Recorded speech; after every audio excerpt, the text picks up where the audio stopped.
Assalamualaikum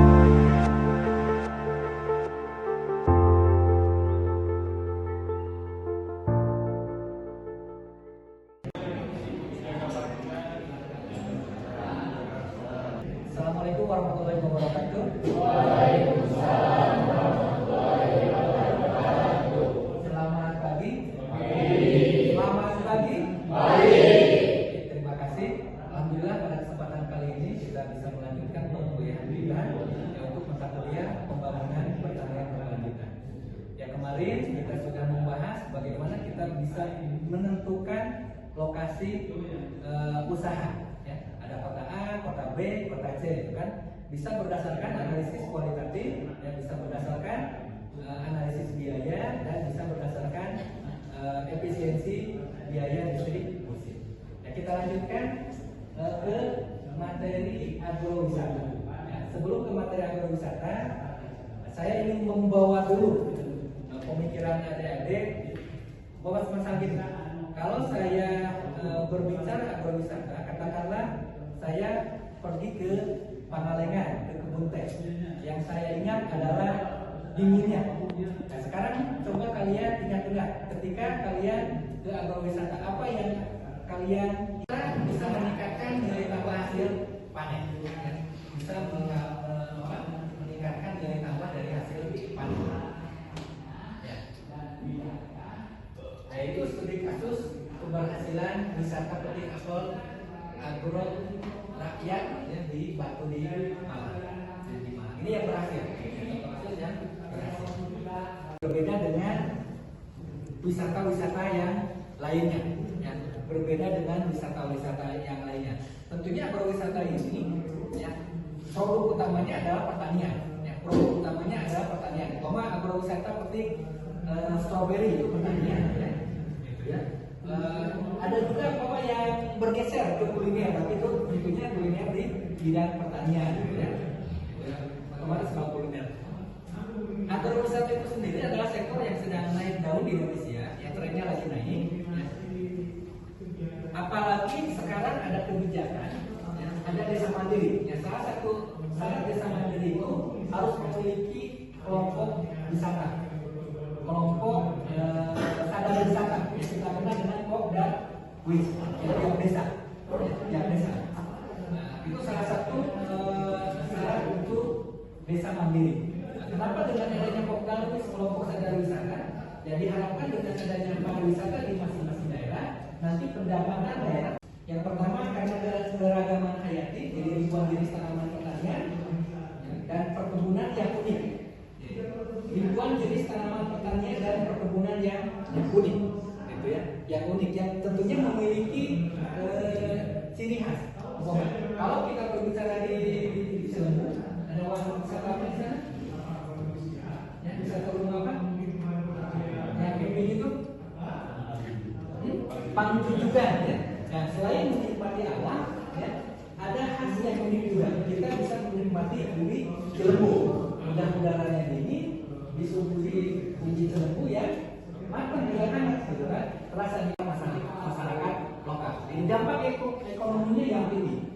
Ya. Tadi dengan berkembangnya industri wisata hiburan, ya, kebutuhan permintaan ubi Cilembunya meningkat, sehingga perluasan lahan untuk menanam ubi Cilembu juga meningkat. Dampak ekonomi. Jadi sampah disanding dampak ekonomi yang lain, ya. Bermunculannya di jalan tersebut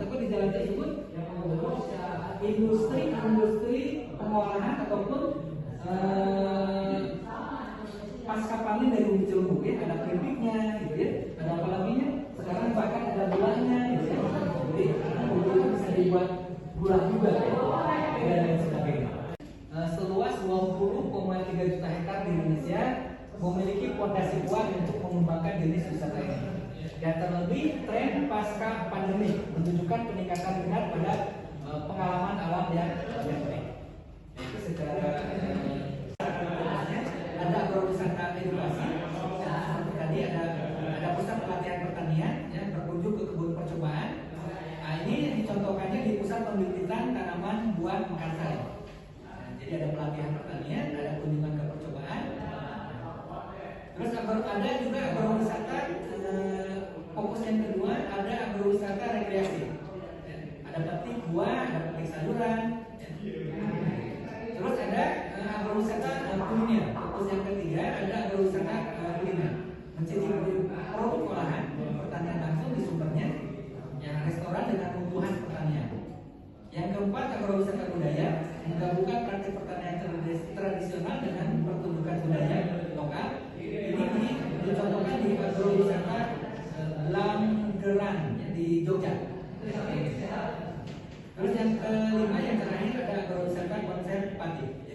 mengembangkan pelestarian spesies mangga atau yang kedua produk dan layanan. Apa yang ditawarkan? Aktivitas menginap, kuliner, souvenir dan lain sebagainya. Yang ketiga pengalaman berkunjung. Jadi bagaimana menciptakan pengalaman yang tak terlupakan dan unik. Ya seperti tadi. Kalau saya ke kebun teh, ya, yang uniknya itu adalah hasilnya dingin, ya sedap, ya bisa minum teh di kebun teh. Itu pengalaman yang sangat menarik.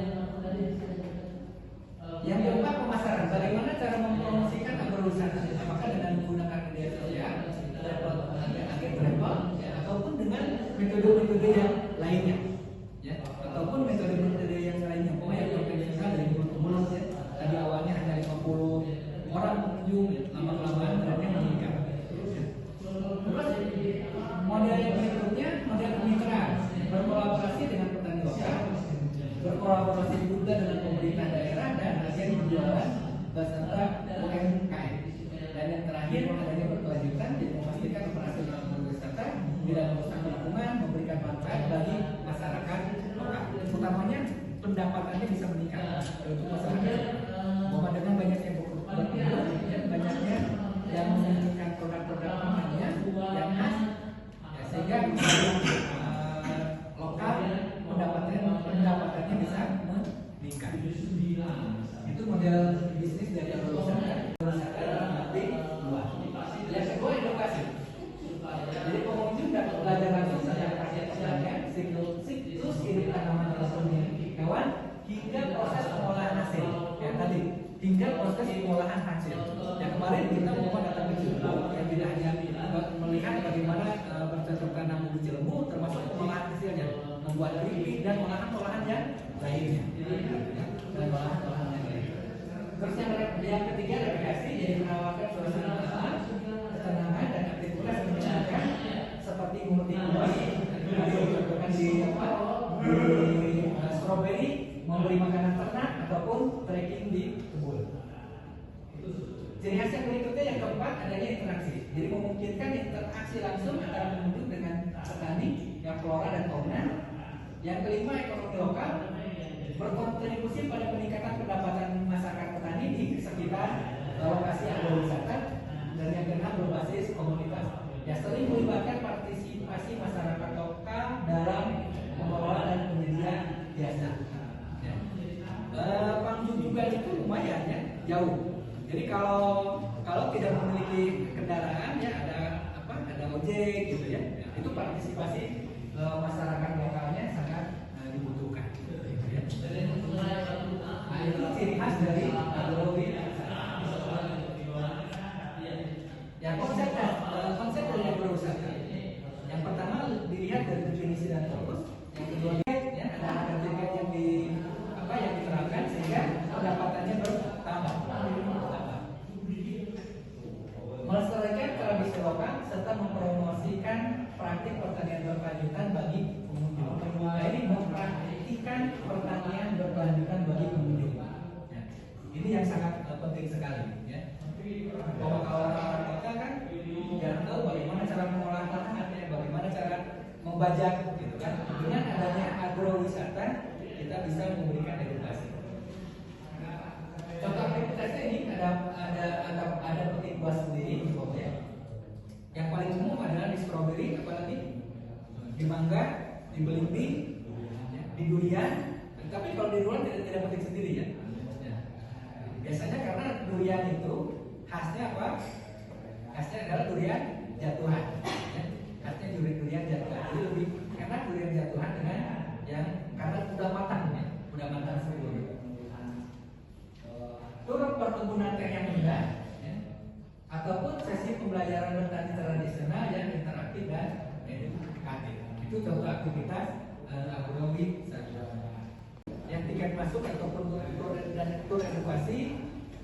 Nah, contohnya di sini di perkebunan teh Ranca Bali dengan tarif per orang 25.000 untuk pengalaman tur yang mendalam. Jadi keliling kebun, keliling kebun.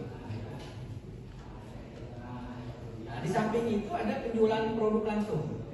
Konsepnya bisa petik sendiri ataupun produk olahan hasil pertanian. Ya, bisa menikmati teh di kebun teh. dan memberikan nilai tambah bagi pengunjung. Ya. Menikmati teh di kebun teh ataupun menikmati kopi di kebun kopi itu hasilnya beda. Ya. Dibandingkan menikmati kopi ataupun menikmati teh di kedai-kedai, ya, hasilnya beda. Ya, ditambah dengan suasana alam, ya, ditambah dengan suasana pegunungan, ya, ditambah kesejukan dan lain sebagainya. Nah, terus model bisnis agrowisata juga beragam, ya, ada akomodasi dan workshop, jadi menawarkan glamping serta kelas berkebun dan memasak hidangan lokal otentik. Ya, eventnya biasanya sepanjang tahun, ya, ada festival panen, pokoknya ada kegiatan building yang menarik pengunjung serta berkala. Itu model bisnis di agrowisata. Nah, kita lihat di studi kasus. Di contoh kasus yang lainnya di Puslitpok Jember. Ya, fokus utamanya adalah penelitian kopi dan kakao di Jember. Adalah lembaga riset pendidikan dan konservasi terkemuka untuk tanaman kopi dan kakao. Ya, sasarannya adalah mahasiswa, peneliti dan turis umum yang tertarik untuk kopi dan kakao dan dari dulu sampai hilir, ya, dari dulu sampai dengan hilir. Nah, seperti kemarin ya di Cilenggu itu, nah, kita bisa berwisata dari dulu sampai hilir. Jadi bagaimana cara menanamnya, bagaimana cara mengolahnya, termasuk ada kedai-kedai pemasarannya. Yang pertama manajemen profesional dan pemasaran yang lemah. Jadi banyak agrowisata kecil, kurang terawat, tidak populer karena manajemen yang tidak efektif dan strategi pemasaran yang minim. Ditambah dengan pola pikir, bukan pola ya, kebiasaan atau apa ya. Jadi kalau sudah berbunyi, kembali, ya, tapi mencari wisata yang lain, mencari agrowisata yang lain. Jadi salah satu faktor kegagalan. Ya, banyak dari pengunjung itu yang jarang-jarang untuk berkunjung kedua ataupun ketiga kalinya. Yang kedua, kegagalannya, tantangannya infrastruktur terbatas dan sumber daya manusia kurang memadai. Begitu juga, ataupun ke daerah Jambu banyak sekali agrowisata. Ya, tapi jalannya yang terakhir ketergantungan musim dan persaingan kelas. Produksi dan kunjungan yang tidak stabil karena faktor musiman serta persaingan dengan destinasi wisata modern lain menjadi aman. Nah, ini terutama dengan musiman, ya, dengan musiman. Katakanlah ada agrowisata jeruk, ya, pada musim panen jeruk saja banyak yang berkunjung. Selain itu ada yang berkunjung, ya, tapi hanya sebagai foto-foto saja, tidak bisa memetik karena buahnya belum ada, gitu ya. Tidak melakukan aktivitas lain kuliner karena tujuan utamanya adalah memetik. Setelah memetik kecapean baru tidak kuliner. Itu tantangan dan faktor kegagalan dari agrowisata. Nah, sekarang kita buatkan kelompok, 3 kelompok, dan diskusikan.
kita tuh memikirkan bagaimana caranya konsumen itu tidak hanya mencari keindahan saja dan tapi bisa setiap saat masuk ke agrowisata kita karena ada kepentingan masing-masing. Jadi tidak agrowisata kita itu tidak pada ketika karena ada mahasiswa dan siswa yang terus berdasarkan dalam pengelolaan lahan mereka masing-masing. Selain itu kita juga mengadakan koperasi masyarakat. Di situ ada penjualan bibit dan penjualan hasil pertanian masyarakat. Jadi begitu kurang lebihnya agrowisata kita buat di depan. Oke, dari kelompok yang lainnya ada sanggahan, ada pertanyaan, silakan. Silakan. Cukup ya? Cukup, oke. Terakhir sebelum ditutup, saya biasa ada tugas di video. Tapi itu baru ini didiskusikan. Kalau terima, ya bisa terima atau di ending, ya cari faktor yang paling krusial dalam menentukan keberhasilan dan kegagalan dari sebuah agrowisata. Faktor yang paling krusial dalam menentukan keberhasilan dan kegagalan sebuah agrowisata. Ya tentunya ini harus dilengkapi oleh jurnal hasil penelitian. Ya, faktor kegagalan itu ataupun keberhasilan karena harga tidak sesuai, karena alamnya kurang indah, karena biaya rusak dan lain sebagainya. Itu nanti silakan di upload di hasil. Biasa kita kumpulkan 1 minggu yang akan datang ya maksimal. Ya, semakin cepat terus semakin bagus ya, nanti Bapak akan menilai di endingnya sendiri ya. Nah, itu perkuliahan kali ini dan dikumpulkan agrowisata itu memiliki potensi besar untuk membangun pedesaan berkelanjutan Indonesia. Ya, kunci suksesnya adalah inovasi dan pengalaman yang ditawarkan. Ya, tadi ada inovasi umpama. Kita bisa membuat agrowisata dari lahan ataupun lahan yang tidak termanfaatkan ya. Sebagai contoh kasus di dam kan, dicedak ditanami oleh tanaman-tanaman yang lebih produktif ya. Terus partisipasi masyarakat lokal, partisipasi aktif dari masyarakat lokal. Partisipasi masyarakat lokal untuk berkebun teh, untuk berkebun stroberi, termasuk untuk menghasilkan tanaman-tanaman lain yang bisa dijual. Yang terakhir, pemasaran digital yang kuat dan efektif. Ini kunci utama adalah pemasaran digital yang kuat dan